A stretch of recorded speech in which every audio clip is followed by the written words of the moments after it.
কি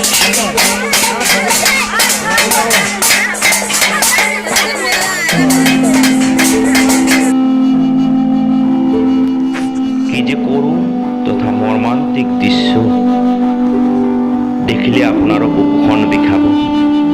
ভগৱানো জানো ইমান নিষ্ঠুৰ হ'ব পাৰেনে? নমস্কাৰ জনাইছোঁ সমস্ত আলিফ 24ৰ দৰ্শকসকললৈ। এটি মৰ্মান্তিক তথা হৃদয় বিদাৰক ঘটনা। বজ্ৰপাত পৰি কুৰিৰো অধিক ভেড়া মৃত্যু। বিটিএটি জলডোবাত এটা বৃক্ষটোৰ তলত মৃত অৱস্থাত পৰি আছে কুৰিৰো অধিক ভেড়া আৰু ভেড়াসমূহক জীয়াই তোলাৰ বাবে কাঁহী পূজাত ব্যস্ত একাংশ।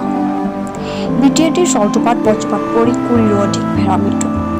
কোকৰাঝাৰ জিলাৰ কাজিগাঁও থানাৰ অন্তৰ্গত জলডোবা দ্বিতীয় খণ্ডৰ গাঁৱত বজ্ৰ পৰি ভেড়াকেইটাৰ মৃত্যু। পথাৰত ভেড়াৰ দলটোৱে ঘাঁহ খাই থকাত বজ্ৰ পৰি মৃত্যু হয় বুলি জানিব পৰা গৈছে। ভেড়াসমূহৰ মৃত্যুৰ ফলত বৃহৎ ক্ষতিৰ সন্মুখীন হয় ভেড়াগৰাকীয়ে।